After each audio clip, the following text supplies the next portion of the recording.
kekuatan, sukacita yang Tuhan kerjakan buat saya dan saudara. Kita akan menyanyikan pujian, mencari wajah-Mu, temukan kasih. Terima kasih Tuhan Yesus. Terima kasih Yesus. Haleluya. Terima kasih Tuhan Yesus. Haleluya. Ku cari wajah-Mu, temukan kasih-Mu.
pujian kami, sehingga nama-Mu saja yang kami puji dan kami permuliakan. Engkau yang menjadi pusat pujian dan penyembahan kami. Engkaulah yang menjadi Tuhan tempat untuk kami datang pagi hari ini. Biarlah Engkau bertata di atas setiap pujian kami pagi hari ini. Nama-Mu yang kami muliakan. Terpuji-pujilah Engkau. Pimpinlah ibadah kami dari awal pertengahan sampai pada selesainya. Nama-Mu yang dimuliakan. Hindarkan Tuhan, singkirkan orang-orang yang berniat atau Tuhan roh-roh kuasa kegelapan yang coba mengganggu kami. Kami singkirkan semua itu dalam nama Yesus. Roh-Mu yang ada di tempat ini yang berkuasa menguasai hati dan pikiran kami. Terpujilah nama-Mu di dalam nama Tuhan Yesus Kristus. Haleluya. Amin. Puji Tuhan. Kita memuji Tuhan, saudara. Kita ikan pujian. Kita berkumpul bersama memuji Tuhan. Haleluya.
Hari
kami bertahan, terus maju di hari-hari ini. Tuhan, berbicaralah melalui hamba-Mu yang akan menyampaikan firman-Mu.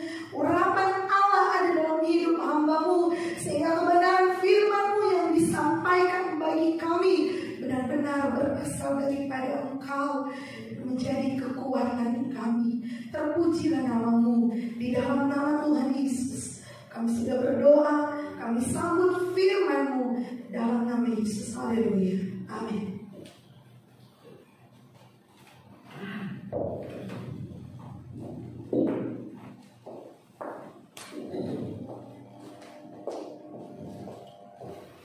Haleluya. Mari sama-sama kita akan kembali melihat firman Tuhan, saudara-saudara. Pandemi COVID, kita lihat di dalam kitab 1 Korintus atau 2 Korintus, saudara-saudara, tentang kesaksian Paulus mengenai pengalamannya pribadi bersama dengan Tuhan.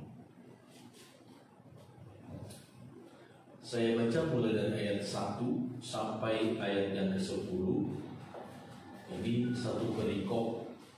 Paulus menerima penglihatan dan penyataan. Aku harus bermegah sekalipun memang hal itu tidak ada faedah. Pengalaman yang pernah dialami oleh Paulus ketika dalam satu waktu, saudara-saudara, di dalam kitab Kisah Para Rasul, kita akan menemukan sebuah kisah.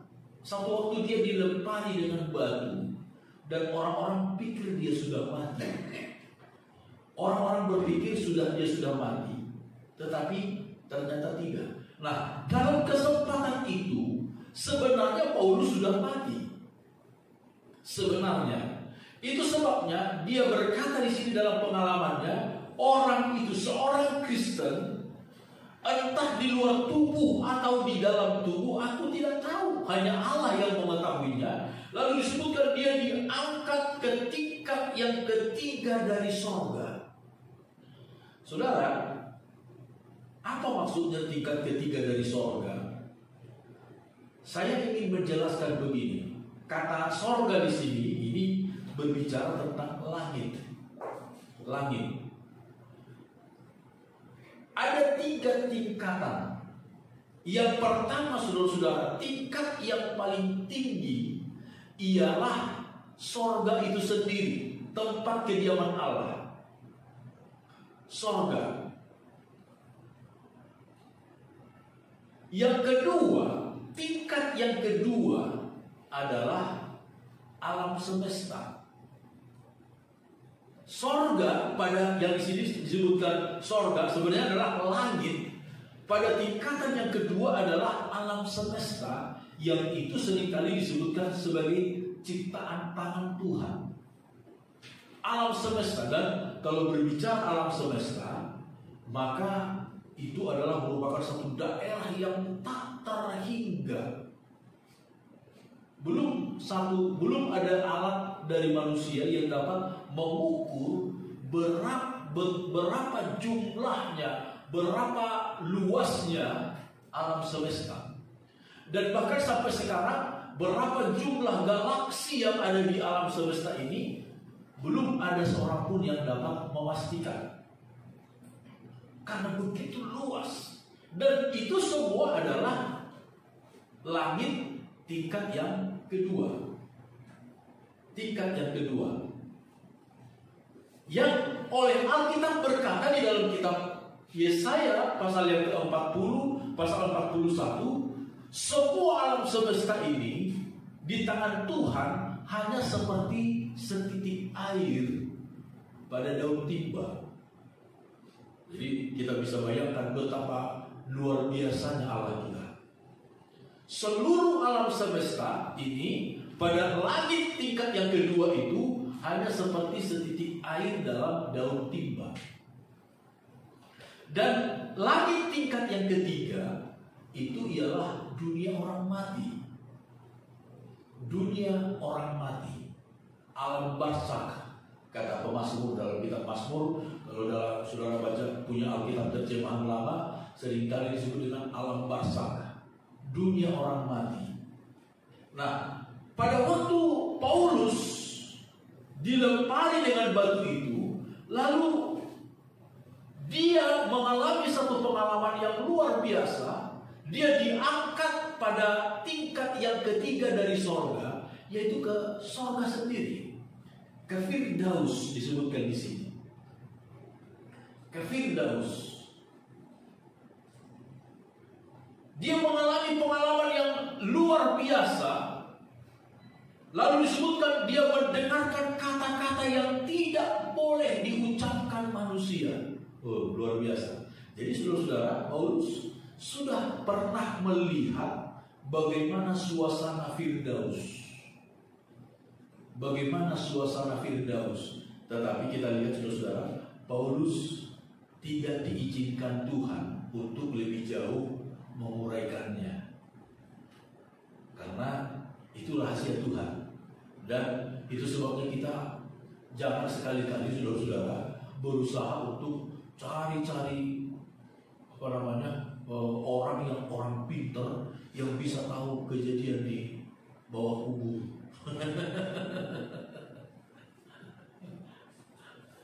Itu sesuatu yang tidak dikehendaki oleh Tuhan untuk kita ketahui.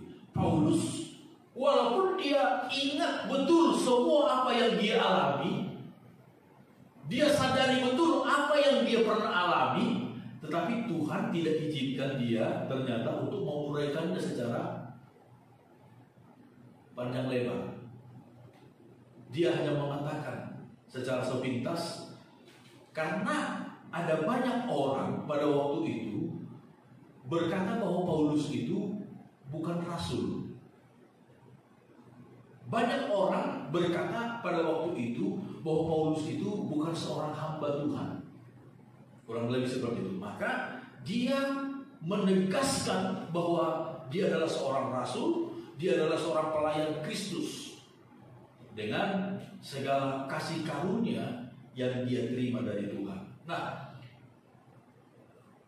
walaupun dia mempunyai pengalaman-pengalaman yang begitu hebat bersama dengan Tuhan, saudara, tetapi Paulus tetap dipaksa oleh Tuhan untuk tetap merendahkan diri. Saudara, kita harus hati-hati. Jangan kita terpesona dengan pengalaman, karena pengalaman tiap orang mungkin itu berbeda-beda.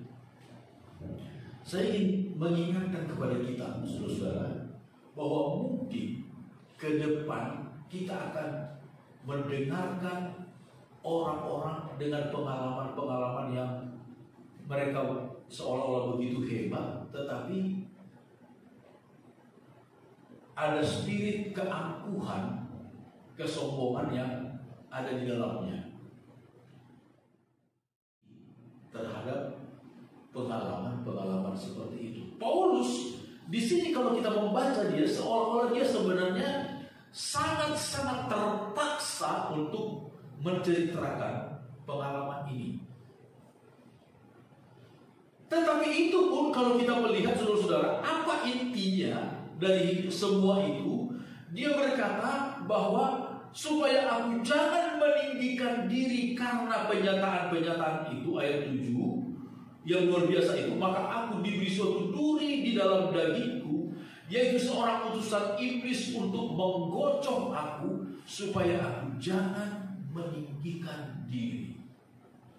Saudara, Tuhan ingin kita selalu merendahkan diri di hadapan Tuhan. Tentang hal itu aku sudah 3 kali berseru kepada Tuhan supaya utusan iblis itu mundur daripadaku. Tetapi jawab Tuhan kepadaku, cukuplah kasih karuniaku bagimu, sebab justru dalam kelemahanlah kuasaku menjadi sempurna. Saudara-saudara, anugerah Tuhan akan dilimpahkan kepada kita ketika kita merendahkan diri di hadapan Tuhan. Lalu Kalimat berikutnya kita melihat, saudara-saudara, sebab itu terlebih suka aku bermegah atas kelemahanku, supaya kuasa Kristus turun menaungi aku. Ketika kita ada merasa lemah, merasa tidak berdaya, saudara, dan kita datang kepada Tuhan, di saat itulah kuasa Kristus turun menaungi kita, memayungi kita, saudara. Menjadi seperti perisai yang berada di sekeliling kita. Kuasa Kristus. Maka ayat 10, karena itu aku senang dan rela di dalam kelemahan, di dalam siksaan, di dalam kesukaran, di dalam penganiayaan dan kesesakan, oleh karena Kristus, bukan karena kesalahan sendiri. Sebab jika aku lemah, maka aku kuat. Ketika aku merasa tidak berdaya, maka disitulah kuasa Allah turun menaungi hidup kita. Saudara-saudara, kita tidak tahu sampai kapan baru akan ditemukan obat untuk virus corona. Kita tidak tahu, dan selama itu belum ditemukan, semua orang akan memiliki jarak seperti sekarang ini. Semua orang. Bagaimana reaksi kita, sikap kita terhadap hal seperti ini, saudara-saudara? Ketika kita dalam keadaan yang lemah, terbatas, dibatasi dengan banyak hal, saudara-saudara, seharusnya dari saat itulah kita datang berseru kepada Tuhan. Tuhan melihat hati kita yang tulus, yang sungguh-sungguh datang kepada Tuhan. Firman Tuhan berkata, Allah akan mematahkan kecongkakan orang-orang congkak, tetapi Allah akan meninggikan orang-orang yang rendah hati. Allah akan mengangkat orang-orang yang rendah hati.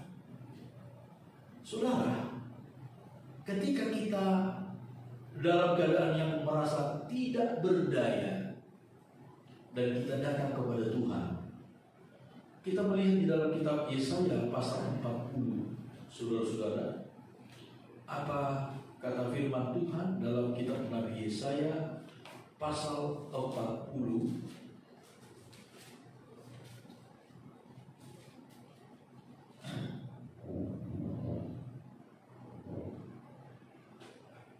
ayat 27, kita membaca firman Tuhan berkata demikian. Mengapakah engkau berkata demikian, hai Yakub, dan berkata begini, hai Israel?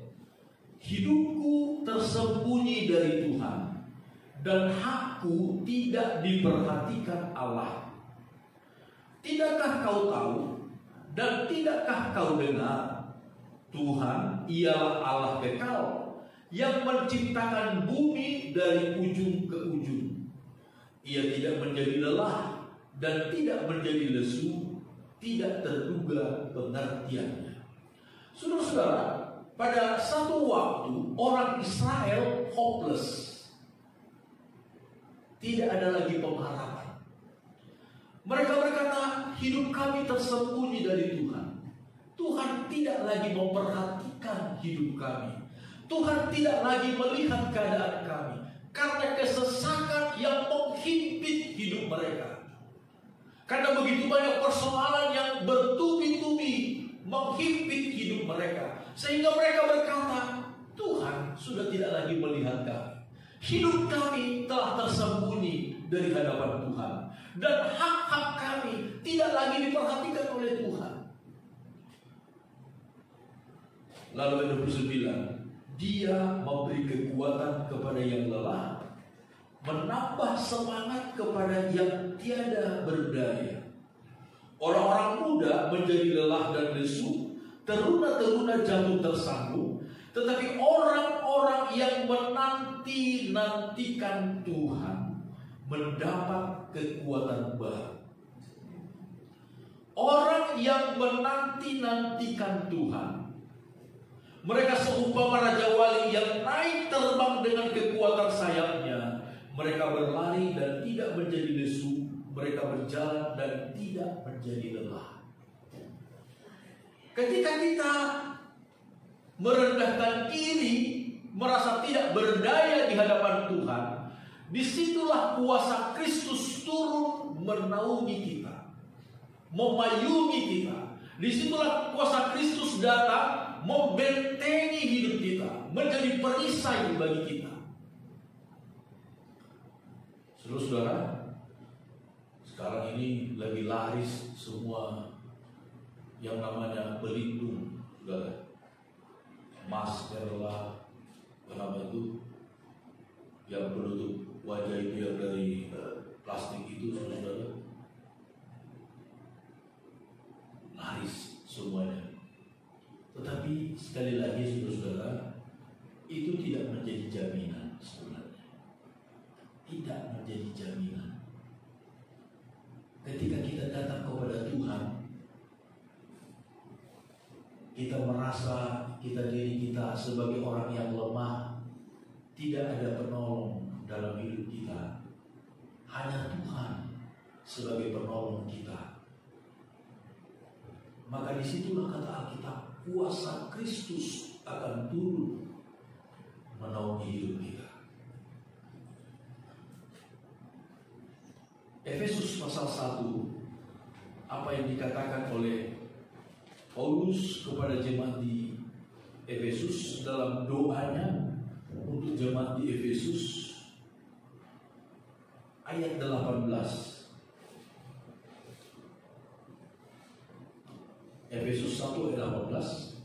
Dan supaya ia menjadikan mata hatimu terang, agar kamu mengerti pengharapan apakah yang terkandung dalam panggilannya, betapa kayanya kemuliaan bagian yang ditentukannya bagi orang-orang kudus, dan betapa hebat kuasanya bagi kita yang percaya sesuai dengan kekuatan kuasanya.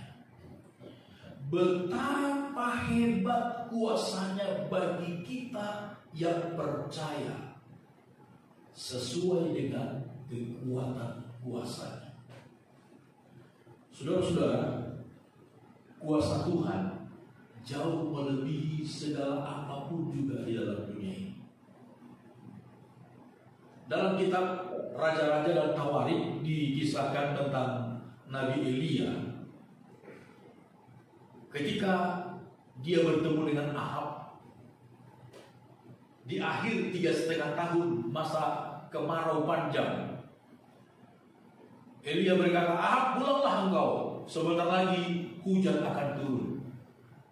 Hujan akan turun. Ahab pergi pulang ke Samaria, naik kereta kuda. Lalu Elia menyuruh bujangnya, coba lihat ke arah timur, apa yang terjadi? Bujang itu datang berkata, tidak ada apa-apa Tuhan. Elia membungkuk sekali lagi, dia berdoa. Dia suruh lagi budanya, coba lihat lagi ke arah timur, apa yang kamu lihat di sana? Tidak ada yang terjadi. Lalu kemudian sampai 7 kali Elia membungkuk, dia berdoa, lalu menyuruh bujangnya. Ke-7 kali bujang itu berkata, saya melihat ada awan sebesar telapak tangan naik dari laut. Lalu Elia berkata, ayo mari kita segera pergi, sebab hujan akan datang. Dan betul, saudara, dalam sekejap mata tiba-tiba langit menjadi gelap dan hujan datang begitu deras sekali. Tapi luar biasanya firman Tuhan berkata, Ahab yang sudah dari tadi lebih dahulu pergi naik kereta kuda, dapat dilewati oleh Nabi Elia oleh dorongan roh Tuhan, oleh dorongan kuasa Tuhan. Elia sanggup mengalahkan kecepatan dari kereta kuda yang ditarik untuk membawa Raja Ahab. Dalam Kisah Para Rasul pasal yang ke-8 dikisahkan di sana tentang Sida-Sida dari Ethiopia. Ketika dia membaca Alkitab sesudah dia pulang, ketika dalam perjalanan pulang dari Yerusalem menuju Ethiopia, Tuhan berkata kepada Filipus, "Filipus, pergi dekati kereta kuda itu." Datanglah Filipus dari belakang, saudara. Kereta kuda tentu jalannya jauh lebih cepat dari manusia. Tapi kita melihat roh Tuhan yang memenuhi Filipus, yang membawa Filipus. Dia bisa berjalan beriringan tiba-tiba dengan kereta yang membawa Sida-Sida Ethiopia itu. Singkat cerita, ketika Sida-Sida Ethiopia itu sudah percaya kepada Tuhan, dibaptis, lalu Alkitab berkata roh Tuhan meraihkan Filipus, dan sekarang dia pergi ada di tempat lain. Paulus mengatakan kepada jemaat di Efesus, betapa hebat kuasanya bagi kita yang percaya, sesuai dengan kekuatan kuasanya. Kuasa yang menaungi Paulus ketika dia merasa lemah, ketika dia merasa tak berdaya. Kuasa yang sama itulah yang akan melindungi saya dan saudara. Kepada Nabi Yeremia pasal 12 kita melihat Nabi Yeremia, saudara-saudara, ketika Nabi Yeremia mengeluh kepada Tuhan. Ketika Nabi Yeremia mengeluh kepada Tuhan atas kehidupannya yang penuh dengan tekanan, penderitaan dilakukan oleh orang Israel kepadanya. Kita baca mulai dari ayat 1, Yeremia 12 ayat 1.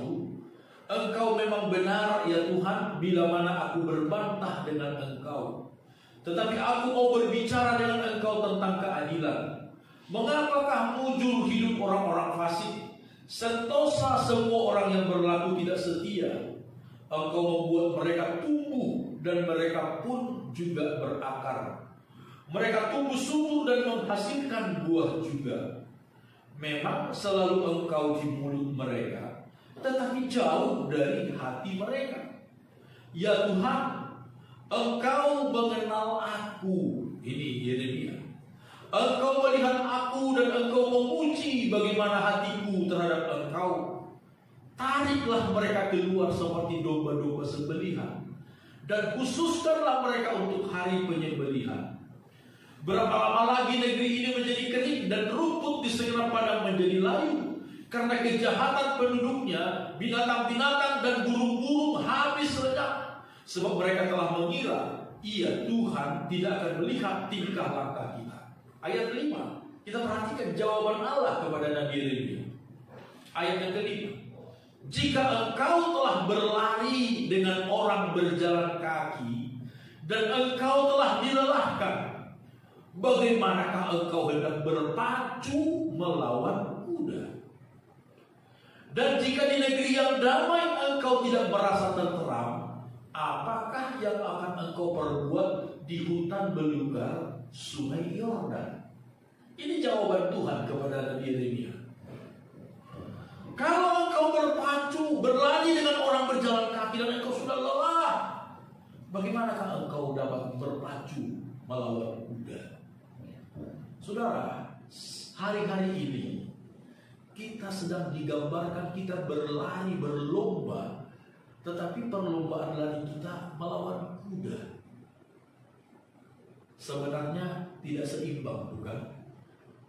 Gak mungkin manusia bisa menang lomba lari melawan kuda. Gak mungkin. Tetapi ada satu hal yang dapat kita bisa menang melawan kekuatan kuda, yaitu ketika kuasa Kristus turun menaungi kita. Ketika kuasa Kristus, kuasa Allah turun menaungi kita. Dan bagaimana caranya supaya kuasa Allah itu turun menaungi kita? Kita datang merendahkan diri di hadapan Tuhan. Kita datang merendahkan diri di hadapan Tuhan, memohon supaya kuasanya turun menaungi hidup kita. Dan kita akan melihat seperti kata Paulus, betapa hebat kuasa Tuhan memelihara kita. Betapa hebat kuasa Tuhan memelihara hidup kita. Saudara, percayakan hidup kita kepada Tuhan senantiasa, dan Dia akan menyatakan kuasanya yang hebat, yang mulia dalam hidup kita. Amin. Mari sama-sama kita bangkit berdiri. Haleluya. Terpujilah nama-Mu, ya Tuhan. Haleluya, haleluya. Terima kasih buat firman bagi kami. Terima kasih Tuhan, kuasa-Mu yang hebat, yang ajaib bagi kami. Tak terbatas kuasa-Mu Tuhan, semua dapat Kau lakukan. Apa yang kelihatan mustahil bagiku, itu sangat mungkin bagimu. Tak terbatas kuasa-Mu, tak terbatas kuasa-Mu Tuhan, semua dapat Kau lakukan. Apa yang kelihatan mustahil bagiku, itu sangat mungkin bagimu. Di saat ku tak berdaya, kuasa-Mu yang sempurna. Ketika ku percaya, mujizat itu nyata, bukan karena kekuatan, namun Roh-Mu ya Tuhan. Ketika ku berdoa, mujizat itu nyata. Di saatku tak berdaya, kuasa-Mu yang sempurna. Ketika ku percaya, mujizat itu nyata, bukan karena kekuatan, namun Roh-Mu yang